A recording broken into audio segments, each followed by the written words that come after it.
Когато се опитват да намалят килограмите, хората често си мислят: може би не тренирам достатъчно, или ям прекалено много, или просто остарявам и е генетично.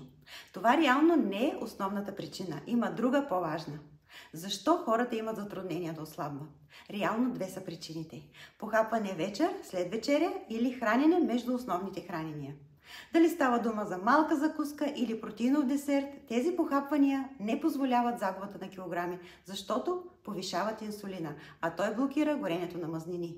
Дори да похапвате протеин, той ще спре загубата на килограми.